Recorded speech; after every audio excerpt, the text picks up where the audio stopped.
कभी प्रधानमंत्री नरेंद्र मोदी के खास अफसरों में से एक रहे एक एक्स आईपीएस अफसर ने आखिरकार प्रधानमंत्री नरेंद्र मोदी को लेकर यह दावा क्यों कर दिया कि मोदी जी ने वोटों के लिए रिश्वत दी है, वो भी हजारों करोड़ की।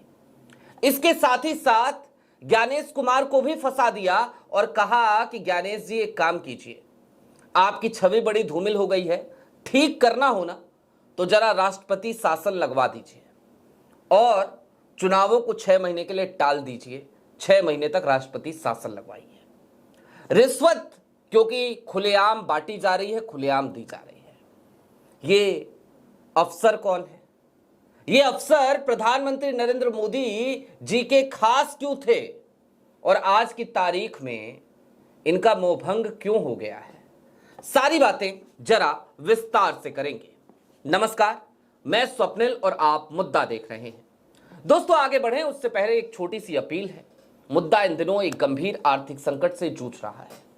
एक तरफ हमारे मेन बैंक अकाउंट बीते कई महीनों से फ्रीज चल रहे हैं, तो दूसरी तरफ हमारे 2.5 साल पुराने चैनल को भी छीना जा चुका है। ऐसे में डे टू डे ऑपरेशंस में मुद्दा को काफी मुश्किलों का सामना करना पड़ता है।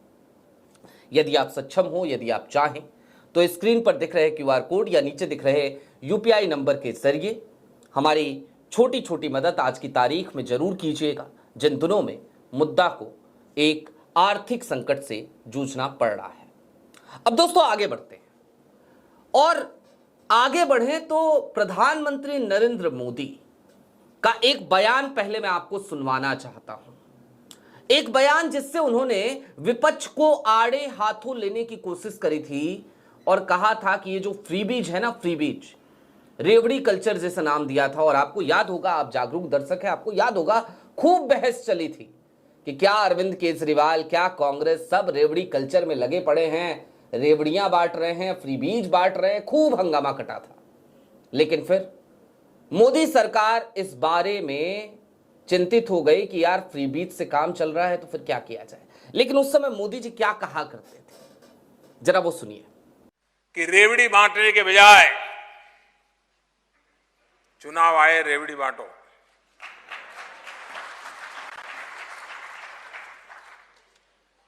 लेकिन क्या रेवड़ी बांटने के बजाय भी देश को मजबूत करने के लिए कोई और रास्ता नहीं हो सकता है? क्या सिर्फ सत्ता और वोट की ही चिंता करेंगे?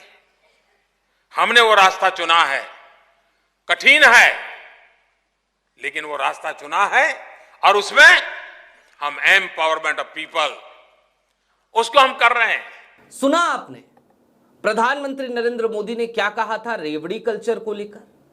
जी हां, सीधे तौर पे कहा था कि भाई रेवड़ी कल्चर तो गलत है, देश के विकास पे ध्यान देना चाहिए, रेवड़ी के बिना काम नहीं चल सकता, क्या ना जाने क्या क्या। अब आज वाले मोदी जी और उस समय वाले मोदी जी में मुझे तो जमीन आसमान का अंतर दिखाई देता है। लेकिन फिर एक बात भी समझ में आती है कि दरअसल प्रधानमंत्री नरेंद्र मोदी की आदत और फितरत में शामिल है कि वो हर बार अपनी ही कही गई बात को काट देते हैं। याद है ना, जब ये प्रधानमंत्री नहीं थे तो यूपीए सरकार पे कहा करते थे, तंज कसते थे कि पेट्रोल इतना महंगा क्यों है।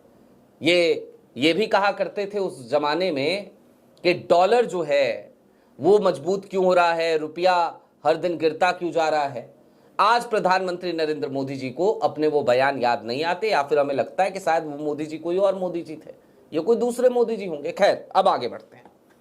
आपको वो जो एक्स आईपीएस अफसर हैं उनका एक ट्वीट दिखाना चाहता हूं। आपकी स्क्रीन पर वो ट्वीट है। नागेश्वर राव नाम है इनका, सीबीआई के डायरेक्टर रहे और इनको बचाने के लिए यहां तक कि कोर्ट तक का दरवाजा खटखटा दिया था केंद्र सरकार ने, इतने खास अफसर थे। लेकिन क्या लिखते हैं वो?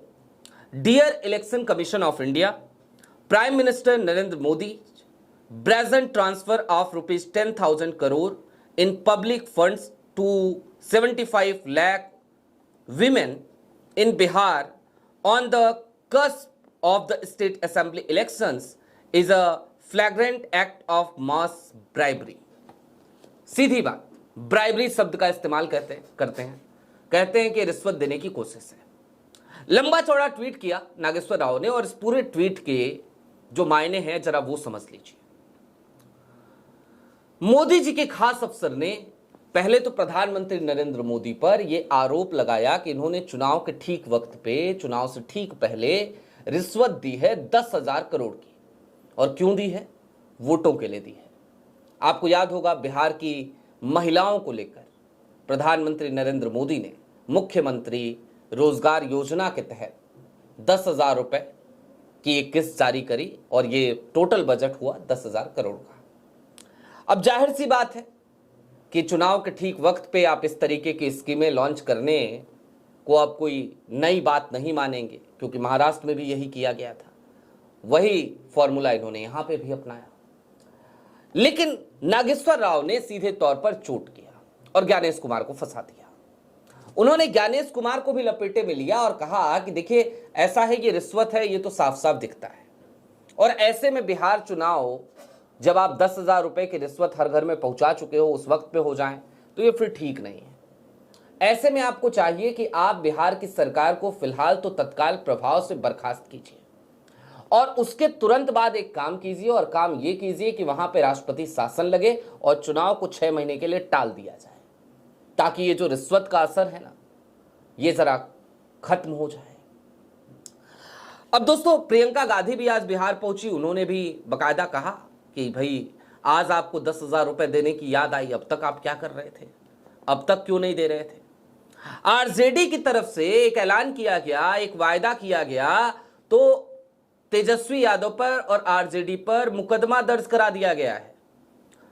इन्हीं भारतीय जनता पार्टी के मोदी जी के चहेते उप मुख्यमंत्री हैं बिहार के सम्राट चौधरी, वो मीडिया के कॉन्क्लेव में ये कहते हुए नजर आए कि चुनावों के बाद अगर तेजस्वी आपको पैसा ना दे जो वो वादा कर रहे हैं, तो आप जो फॉर्म है जो इन्होंने भरवाया वो लेके हमारे पास आइएगा, मुकदमा कराएंगे, हम जेल भेजेंगे इन सबों को। सोचिए, कोई चुनाव में वादा कर रहा है तो इतनी तकलीफ है, और यहां सरेआम चुनाव के ठीक वक्त पर, चुनाव से ठीक पहले, एंड पहले इस तरीके से पैसे बांटे जा रहे हैं, इस तरीके से स्कीमें लॉन्च की जा रही हैं। तो क्या इसे इस तरीके से नहीं देखा जा सकता? इस नजरिए से नहीं देखा जाना चाहिए जिस नजरिए से आज एम नागेश्वर राव ने इसे देखा है। सीधे तौर पे ये कह दिया है कि ये रिश्वत है। क्या इसे रिश्वत ना कहा जाए? आपकी क्या राय है? मुझे तो लगता है रिश्वत कहा जाना चाहिए। दोस्तों, एक बात और है जिसे समझने की जरूरत है। दरअसल बिहार में वोट अधिकार यात्रा की सफलता के बाद और उसके बाद तेजस्वी यादव के सड़क पे उतर जाने के बाद भारतीय जनता पार्टी को इस बात का अंदेशा और अंदाजा हो चुका है कि आज की तारीख में विपक्ष का पलड़ा कहीं ना कहीं हर गुजरते दिन के साथ भारी होता जा रहा है। आलम तो यह है दोस्तों कि आज की तारीख में नीतीश कुमार की लोकप्रियता तेजी से कम हो गई है। कल पोल ट्रैकर का भी एक सर्वे आया था, उस सर्वे पे फिर अलग से हम बात करेंगे आपसे, लेकिन उस पोल ट्रैकर के सर्वे के एक हिस्से के बारे में आपको बता देते हैं। बिहार के युवाओं से पोल ट्रैकर ने पूछा कि सबसे ज्यादा लोकप्रिय नेता कौन है, और उसमें ऑप्शन दिया गया प्रधानमंत्री नरेंद्र मोदी का और राहुल गांधी का। 47% बिहार के युवाओं ने राहुल गांधी के नाम पर ठप्पा लगाया और 39% लोगों ने, 39% बिहार के युवाओं ने मोदी जी के नाम पर। यानी कि बिहार का युवा वो राहुल गांधी को अब पसंद करता है। राहुल गांधी की लोकप्रियता बिहार के युवाओं के मन मस्तिष्क पर हावी है, और इन तमाम स्थितियों के बीच जाहिर सी बात है कि भारतीय जनता पार्टी के पैरों के नीचे से जमीन खिसकती हुई नजर आ रही है। और यही एक बड़ा कारण है कि आज की तारीख में भारतीय जनता पार्टी और जनता दल यूनाइटेड, बिहार सरकार, वो लोगों को लगातार अपने मुंहपास में बांधने के लिए इस तरीके की ना सिर्फ स्कीमें लॉन्च कर रहे हैं, बल्कि पैसों की किस्त भी उनके खाते तक पहुंचा रहे हैं। लेकिन यह पहली किस्त है, क्या चुनावों के बाद भी अगली किस्त आ पाएगी? यह भी एक सवाल है, और यह सवाल इसलिए क्योंकि बिहार की माली हालत ऐसी नहीं है कि बिहार लगातार लोगों को फ्रीबीज दे सके, रेवड़ी दे सके। मैं खुद भी प्रधानमंत्री नरेंद्र मोदी के उस बयान से सहमत हूं कि फ्रीबीज का कल्चर अच्छा नहीं है। दरअसल लोगों को स्वावलंबी बनाइए, वो ज्यादा बेहतर है। लोगों को रोजगार दीजिए, वो ज्यादा बेहतर है। लेकिन 20 साल की सरकार में आपने बिहार के लोगों को सिर्फ पलायन करने के लिए मजबूर किया है। अपने 20 साल के एनडीए के कार्यकाल की उन कारगुजारियों को यदि आज की तारीख में एनडीए चाहती है कि वो इस तरीके से छिपा लेगी फ्रीबीज बांटकर, तो मुझे लगता है कि ये एक बहुत बड़ी गलतफहमी है प्रधानमंत्री नरेंद्र मोदी की भी और मुख्यमंत्री नीतीश कुमार की भी। आपकी क्या राय है हमें कमेंट बॉक्स में जरूर बताइएगा। अभी के लिए दीजिए इजाजत। ऐसे ही तमाम अपडेट्स, तमाम डेवलपमेंट्स के लिए जुड़े रहिएगा मुद्दा के साथ। चलते चलते फिर वही अपील, चैनल पे नए हो सब्सक्राइब करते हुए जरूर जाइए और सक्षम हो तो छोटी छोटी मदद मुद्दा की जरूर कीजिएगा। बहुत शुक्रिया।